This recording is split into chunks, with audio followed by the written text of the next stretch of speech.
Ako, Ilang taon na? Ano, matanda. Mayroon ba? 50. Oo. 48 naman ako. Matanda pa pala ako sa'yo, di pwede yun. Ha? 48 ako, 48. Dapat matanda sa akin ay yung lalaki, hindi ako ang matanda. Depende naman yan. So, kumusta naman po kayo dyan? Okay lang. Pero, ano talagang, ako na po magtatanong, anong hinahanap nyo sa isang lalaki? Mabait. Mabait, madaling maging mabait. Hindi laging mabait. Minsan kahinaan yung pagiging mabait. Mm. Single man po kaya? Ha? Single man po kaya?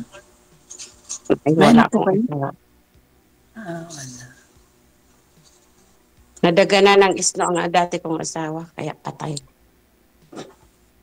Wala po kayong anak? Ngayon, trabaho lang. Dami kong anak sa Pinas, hindi lang kay 20. May nag-comment. Nakala daw nila ako Yung saya. ano, Kala nila mo. hindi nga, Oo yung nga. totoo. Hindi ako nagabero. Marami akong mga pamangkin. Mga pamangkin. Ganun na rin yun. Kaya ako lahat ang nagpaaral. Parehas lang yun. Ay, sobrang bait mo.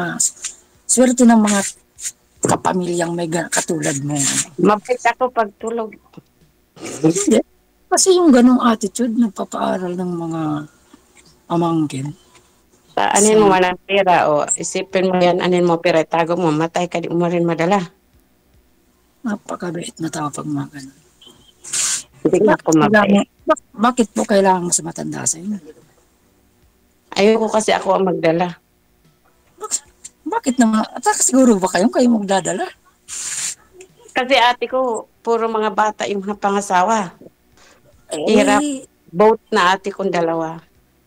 ganon? Hindi ako ganon. Ay, hindi. Ba, paano masabing, paano nyo po masasabi na kayo ang magdadala? Siyempre, kailangan pag matanda ka, ikaw dapat yung mag-adjust lahat. Kaya mahirap yun. Saan banda? Saan banda mag-a-adjust? Hindi naman ako ako lagi ang nag-a-adjust sa lahat ng oras. Yung bala. Hindi, kasi ganito. Kumbaga, kahit anong problema, iniintindi ko kahit parang ako na yung, kumbaga, dihado o ano. Ako talaga yung, kumbaga, tanggap ko, inuunawa ko. Malawak ang pangunawa ko sa lahat ng bagay. Bakit dihado ka? Ano yung manok? Hindi, kasi sinasampol ko lang. Yung gano'n. Yung kumbaga, Na dapat hindi talaga sa dapat pare-parehas, pantay-pantay.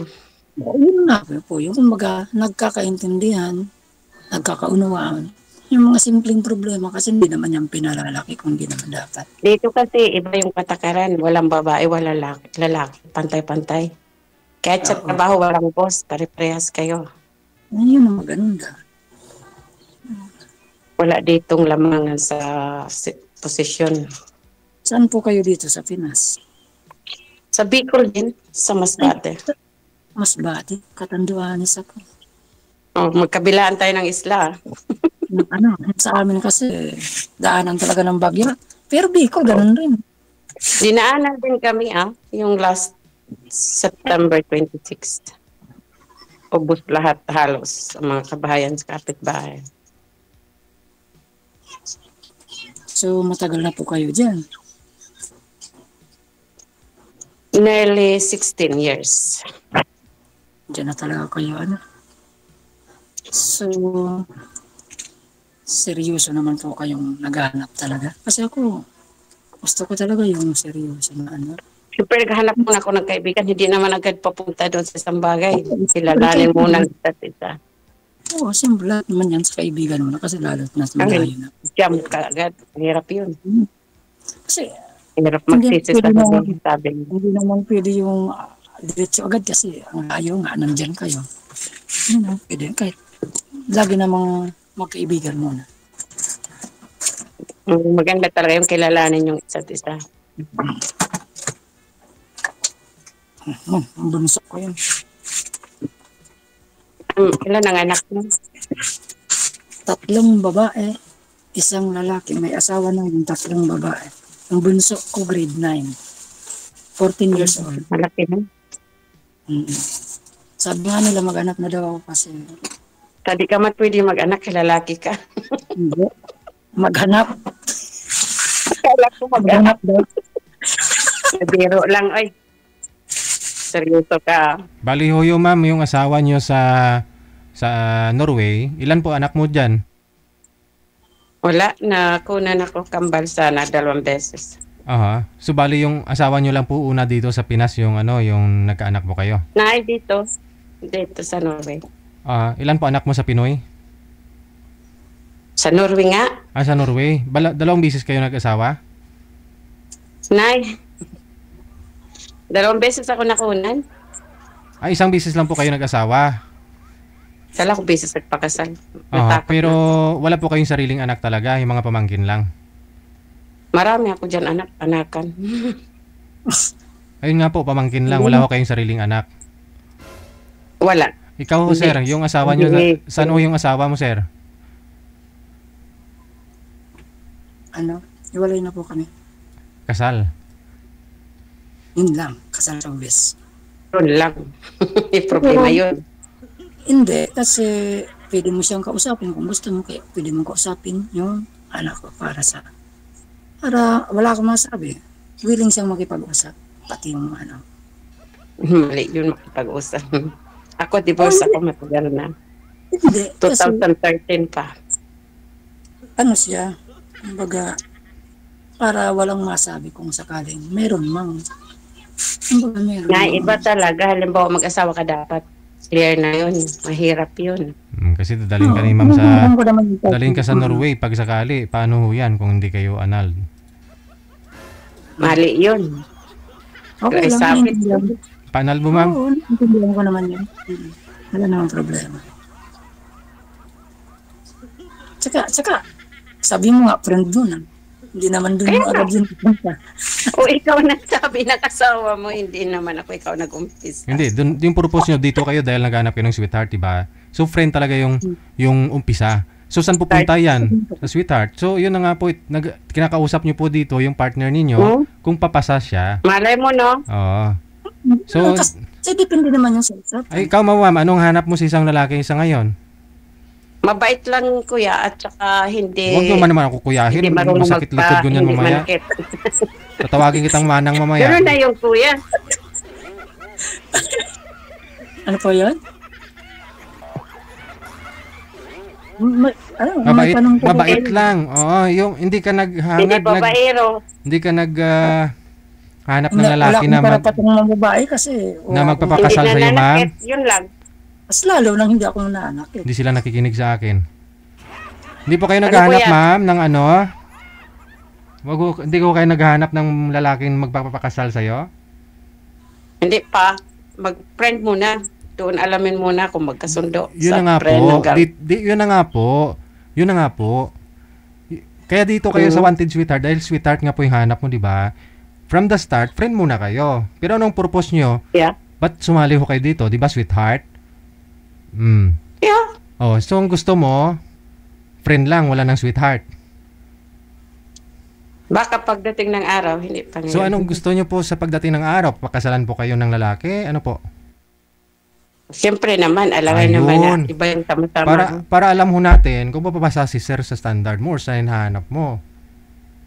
Kaso nga ano siya kuya Huwag niyo po ako Hindi kuyahin siya- kasi mamaya atihin kita. O digigel na lang kasi mas may edad kayo sa akin. 24 pa lang ako. Okay. Ano siya may sabit. So ibig sabihin, hindi pa pasa. Hindi pa pasa. No, tama po ba? Kasi mahirap yun. Mm-mm. Kasi di mo pa nakausapin pagdating sa legal, illegal pa rin yun. Ayun. Para ano, para alam natin kung Meron ano pa yung yung may sabi, ending. kuya. Pasensya na. Wala namang problema. Ang ganda yung nagkakaliwanagan. Friend, Kasi, walang question tayo mahirap. doon. Wala tayong question Babae sa ako friend. eh. Ayoko may masaktan. Ay, Masaktan hindi. na ako sa una. Kung sa Babae. ospital na sasaktan, hindi. Kasi pwede mo nga siyang kausapin. Ibig sabihin, wala na sa kanya yung gano'n. Ay, kuya, pagdating sa legal na papel, iba talaga. Naintindihan ko po. Mahirap Pero yun. kung, Malaking problema yan. oh, hindi naman sa Pwede depende siya sa maghabol kahit sabi mo pagkausapin ko, halimbawa anytime pwede siya maghabol eh. Sa usap-usap kasi wala yun, dapat legal. May wala naman siya hahabulin sa Dumaan akin kasi kaya hindi yun maghahabol. Ayaw nga pala, habulin niya ako kasi runner ako. Mananakbo pala ako. Pag hinahabol ako, hindi siya makakahabol. Hindi ako tatakbo para hindi ka maghabol. Eh, di ba? Yun kasi ang pinakabisyo ko. Hindi rin kasi ako umiinom at hindi rin ako naninigarilyo. Hindi rin ako. Never ako nag-inom. Buong buhay ko. Kasi kaya nga ako hindi tumabak kasi tinatakbo ko lang. Runner kasi ako.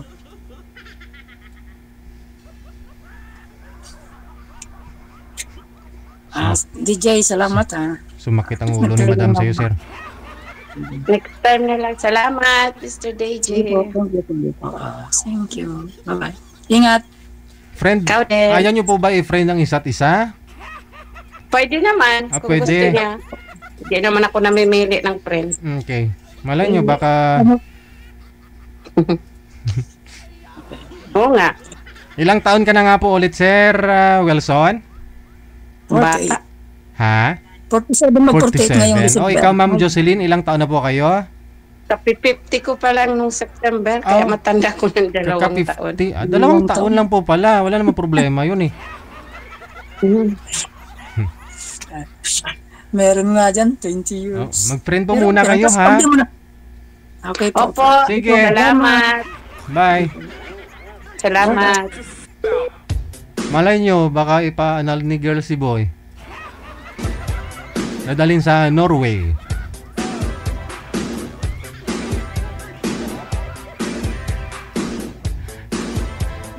Siyempre, dinidepensahan ni Sir yung sarili. Oo, sarili niya yan eh.